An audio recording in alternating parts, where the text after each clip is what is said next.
बड़ी खबर सामने आ रही है। आपको जानकारी दे दी कि अमेरिका में व्हाइट हाउस के पास फायरिंग से सनसनी फैल गई है।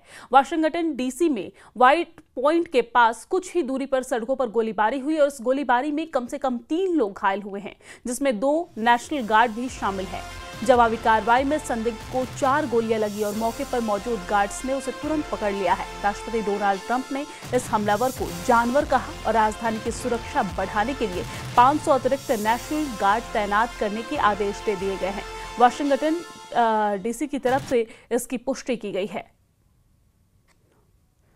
तो ये तस्वीर हम आप तक पहुंचा रहे हैं, जहां पर अमेरिका में व्हाइट हाउस के पास फायरिंग से सनसनी फैल गई है।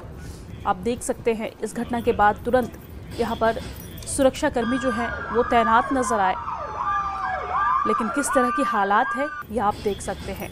तो वाशिंगटन डीसी में व्हाइट हाउस में कुछ ही दूरी पर ये गोलीबारी हुई है।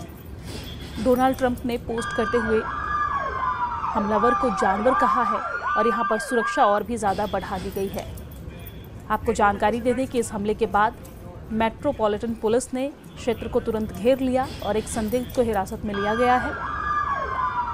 तो दुनिया की सबसे शक्तिशाली मुल्क के राष्ट्रपति डोनाल्ड ट्रंप जहां रहते हैं, उससे महज कुछ ही दूरी पर ये गोलीबारी की घटना हुई है। वाशिंगटन डीसी में व्हाइट हाउस में कुछ ही दूरी पर सड़कों पर ये गोलीबारी हुई है और इस गोलीबारी में कम से कम 3 लोग घायल हुए हैं, जिसमें से 2 नेशनल गार्ड हैं।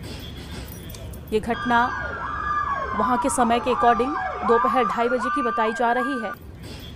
आपको जानकारी दे दें कि घायल हुए नेशनल गार्ड के 2 सदस्यों को अलग अलग अस्पतालों में भर्ती कराया गया है।